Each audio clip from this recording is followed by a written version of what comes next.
Listener supported. WNYC Studios.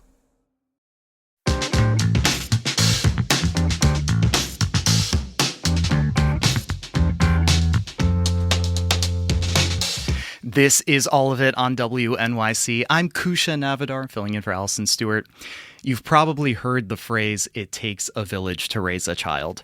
But what if village leadership was in charge of saying who could and could not have a child? That's the premise of the new sci-fi thriller. It's called The Assessment. It stars Elizabeth Olsen as Mia and Himesh Patel as Aryan, a couple looking to become parents in a future ravaged by natural disasters, which has made parts of the world uninhabitable.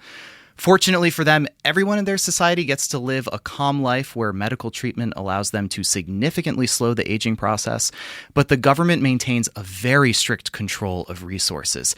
This means couples who want a child must undergo a rigorous, and I'm talking rigorous, 7-day evaluation to determine who's fit to be a parent and to prevent overpopulation. And the assessor stays with the couple the entire time. The assessor scrutinizes all aspects of the couple's lives: living conditions, work, intimacy, their relationship with their own parents. It's kind of like everything. The Assessment is now playing in theaters. Actor Elizabeth Olsen, we are lucky to have her just across the table right now. She joins us to discuss. Elizabeth, welcome back to All of It. Thank you. Thanks for having me. Absolutely. I saw this movie last night. I was telling you before this interview started, I was riveted. I'm so excited to talk to you about it. I'm thinking for you, when you first joined this project, when you read that script, what felt new and interesting about the premise of The Assessment? I think it was really surprising. I really didn't have an expectation of where it was going to go. I didn't know how absurd the situations were going to be, and there is something that I really found inspiring as an actor because we're in this future time. There are rules that these people live by that are different than our own. And I think that always allows more play as an actor. You don't feel like you have to focus on things being hyper realistic. And so this tone that we were looking for, which I think covers humor, thriller, absurdity, it's very uncomfortable. I think all of that was an exciting opportunity tonally. And then also I think with things like sci-fis, you get to have a different kind of reflection on existence. And right. I mean, that's the point of sci-fi kind yeah, of, right? Like it's that really reflection. Is. Yeah. And because it's not like when you're watching something, you're like, well, that's not what our president sounds or looks like. Like, that's not really the president. It just is this representation of another time. And so we can put all of our own experiences and thoughts and feelings that we think about, but that are not directly related to the rules of this world. And I think it's a nicer escape for an audience. And I don't think we draw any specific thesis or conclusions, but we more open up these beginnings of conversations for people to have who are watching. Yeah. As an actor, because I hear you talk about, there's this huge opportunity for play, which I'm sure is exciting for any new project. Were there any challenges that you were expecting? Like, with this character, this is something that excites me in like I'm going to have to work on this pretty hard kind of way? There's always something. And I mean, in a really silly way, it was first off swimming in open water, which I'm kind of scared of. So after I got over that, I think because of this being over 7 days, and there's the assessor played so brilliantly by Alicia Vikander. At first, we're kind of adversaries in some ways, and then alliances sort of start to shift, and then there's this transference that happens where you kind of believe in the game that you're playing too much. And so I think always tracking that and making sure that there is something new for the arc of the characters so that it doesn't just feel repetitive like day 2, day 3, but that there is still something that was forward moving from a character arc, which is hard when you're in one location sometimes. And so it was really a collaborative effort. And Fleur Fortuné, our French filmmaker, whose first feature, this is her first feature. She's a really brilliant music video director and is a very visual filmmaker. And so I think we all just had such a collaborative time trying to tell this story visually and emotional, and through the emotional life of the characters. I hadn't thought about the fact that it does all kind of take place in the house over those 7 days, and how as an actor finding the new must be, you have to rely even much more on your partners in the scene and on your own, telling your own emotional journey in the subtext, right? And we didn't want anyone to get too comfortable with the tone. And so it kind of shifts depending on the stakes shifting. And so it was a lot of fun. And I do think it's a great film to see in theaters because of its the visual elements of the film. And it's also one of those films that I think crawls beneath your skin. Yeah. And it's kind of amazing to do that, I think, in a theater, kind of locked in. Totally. The film explores a society where having children is a privilege, not a right. I want to bake that in a little bit for the audience here. How does the society these characters live in dictate the decisions they make about their partners or lifestyles in order to become parents? Can you give us that context a little bit? Sure. So in this world, there's so few resources. And so these very few people get to this stage. And so they've already gone through a lot of other obstacles before this film even begins. And these people are both scientists who contribute heavily to society. So they do believe that because of their contribution that they would make for great parents. And it really begs the question, does that even matter if you're going to contribute brilliantly to society? Does that actually mean that you're the person who deserves to have a child? Who does deserve to have a child? Why do people want children? And it opens up all those kinds of conversations.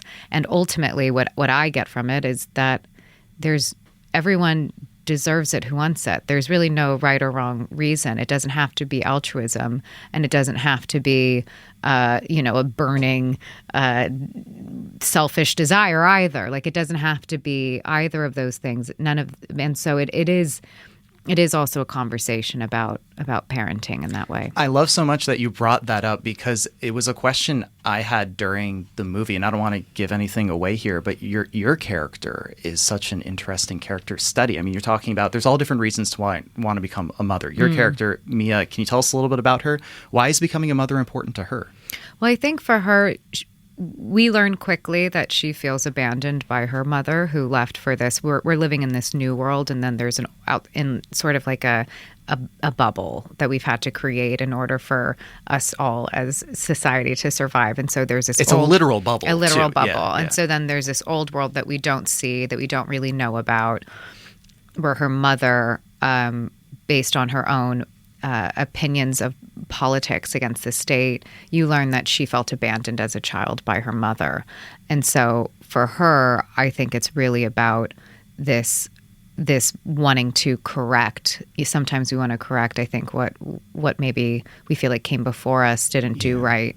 And so I think there's that burning drive for her. Yeah. Another really interesting element of Mia's character that I found, at least, you kind of touched on this. She's a scientist, does great contributions to the society she lives in, but also runs up against this real friction point in wanting to have a child and being put through this rigorous process to do so. What feelings does she have about the government's rules and the society that she lives in? Well, I think that's what's interesting about the relationship she has with her own frustrations of being governed by a state, and her also being more of this kind of feral woman in this world.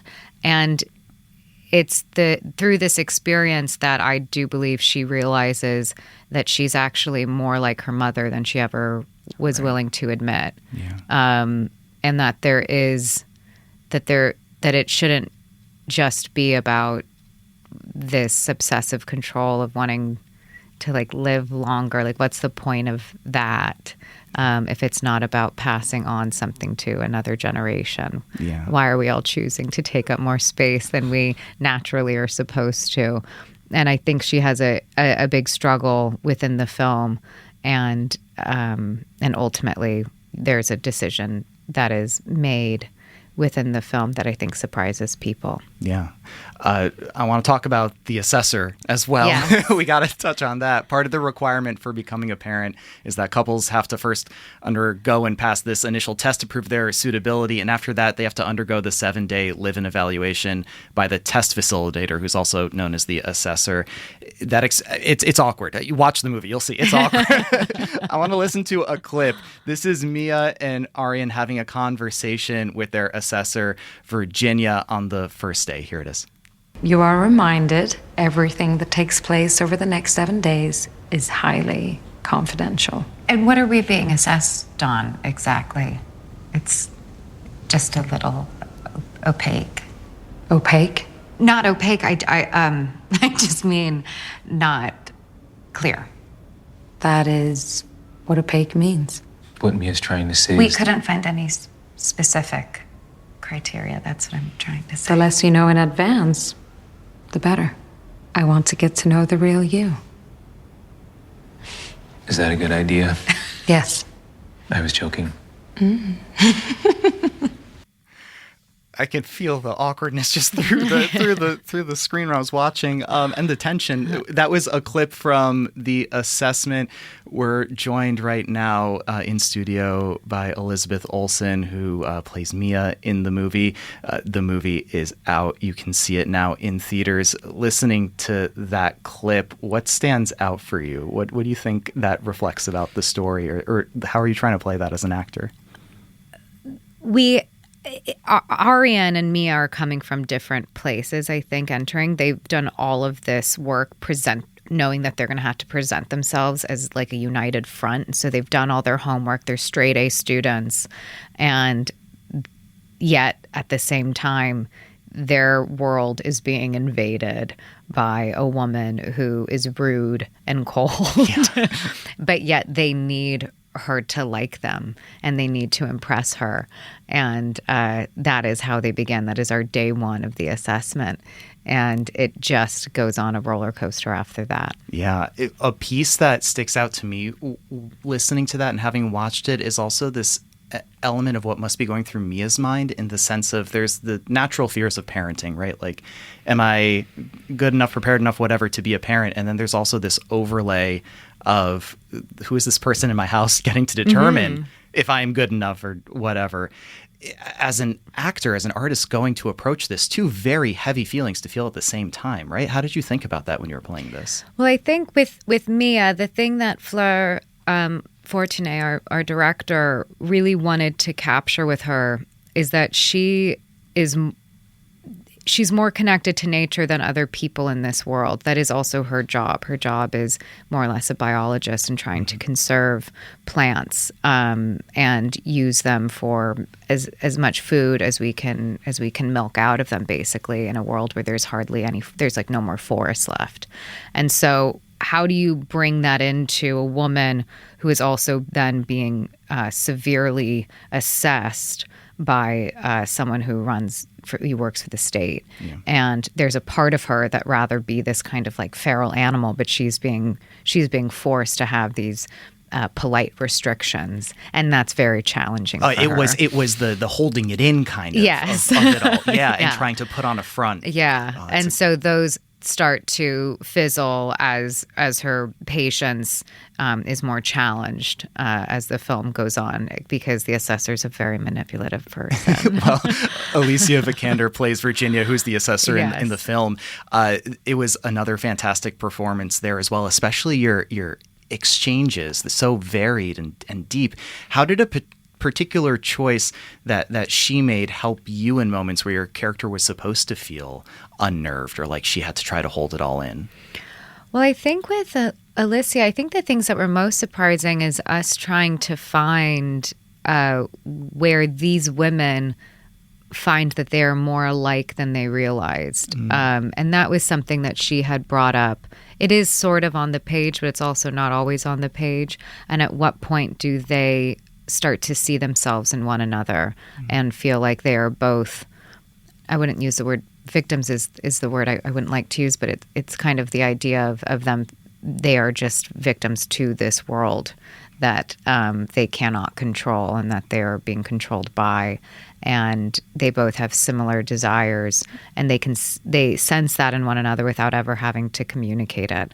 And so I think that was a really interesting part to kind of create more depth between our characters instead of them just being adversaries. Yeah, victims, pawns, maybe pawns. Yeah. And it's interesting because a lot of the places where that relationship shows up of the similarity, it starts as part of the assessment, Virginia acting like a child, playing with things she shouldn't be and throwing tantrums. And over time, that kind of evolves. And I'm not going to say how, but seeing your exchanges reminded me of exercises you do in acting school. Yeah.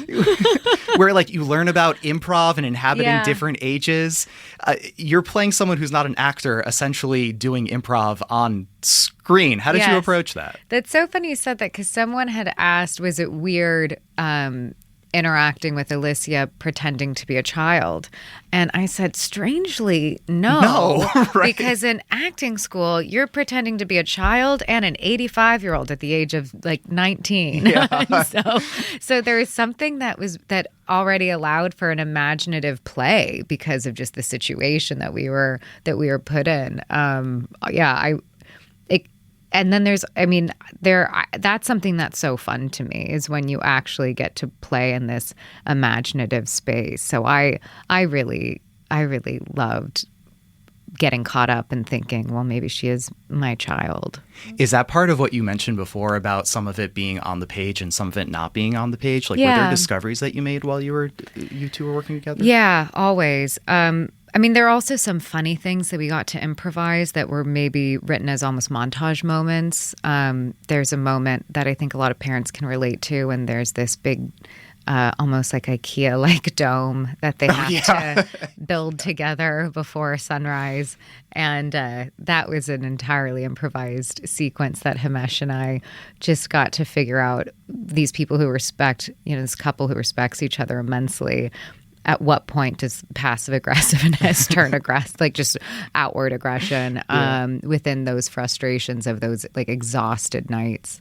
So there are moments like that. And then there are moments that were more about trying to find these almost like secrets that we feel like could have just made the relationships a little bit deeper. Yeah. Seeing the whole process reminded me of a very twisted and messed up version of an adoption interview. Not to say that this is what adoption interviews are like, but people come into your home and they kind of evaluate you, right? Yeah. Did that come into play at all in the conversations? Did you talk to families that had gone through a similar thing? I hadn't, but I have done in the past, but not in for this film. But it really is this idea of, you are selling yourself as someone who should be allowed to have this thing, this child, and you are also saying, I am the best. I'm the best person for this. And that's a hard thing to do. And it's also a hard thing to do when you have limited resources, and you're also saying, I deserve the resources that others don't. And I think that kind of reflects how complicated it can be for people who have any kind of obstacles or challenges going through having a child in this world, whether it's adoption or whether it's through assisted help through IVF or what have you. Yeah, and to your point before, it brings up such an important perspective. I think the film showcases questions of who deserves, who doesn't. Can you answer that? As I was watching it, part of this film as well is worth mentioning is that it's set in a future where people don't age. And I was watching it, I was asking myself how much of my own freedom I'd be willing to give up to stop aging. And I think I land somewhere between like, I won't give up anything and maybe, okay, I'll give up cheese. Like, I think that's somewhere where I land. Were there any questions this movie brought up that you found yourself asking for your own life? I really believe that we are grains of sand in the history of this planet as humans. And I believe we are not supposed to take up more space than what our time is naturally allowed. So this I think a lot about like the transhumanist movement, and it's something that I don't think is natural. and I mean, this is like my personal opinion. It has nothing to do with the film, but there's like a narcissism really of wanting to say, well, I want to live till I'm 150 years old because I can then like do so many more things. And it's like, well, it's really, we're here because we then pass down something to the next people who inhabit the earth. And what we pass down is what the whole purpose, I think, of this whole experience is of our existence. It isn't about us. It's about the narrative that we help create. It's about the narrative we help create. It's about the stories we pass on. And it's about the world we leave behind. And so I think, I thought about that a lot while making this film, because these people are taking up so much space, so much so that the government has to regulate population control with this assessment. Yeah. Okay. So I'm looking at the clock. This is a heavy question that is probably, you would need a PhD in philosophy to even begin to talk about this. But to thinking about that and doing this movie, what do you think it says? The film says that we need as people to feel human. I think that's an important question that comes from there. That is a great question. And the interesting thing is, like, I don't necessarily think that it's having children. Like, I don't think that's the answer. But I think it has something to do with primal functioning rights that I think, I think the thing that I think about a lot is the things that are privileges that we assume are our natural freedoms. And if you wake up and you're born in a different place, those privileges are privileges. They're not natural freedoms. And so it made me think a lot about that. And I guess that's what it feels like to be human, is to be able to have your own agency and will, and be able to make the choices that you want to make in order to like live the life that you have the freedom to. Which is so interesting, because this movie talks a lot about the goal being children, but the premise is that it's revoking the freedom. Yeah. It's very interesting. It really is about revoking the freedom. And that's what I see it as, in that kind of control. Yeah. This has been such a fascinating conversation for a movie that I personally very much enjoyed. We've been talking about The Assessment. It's now playing in theaters. We've been lucky to be joined by Elizabeth Olsen, who plays Mia. You can go out and see it now in theaters. Elizabeth, thanks for making this, and thanks for hanging out with us. Really appreciate it. Thank you so much for having me. Absolutely.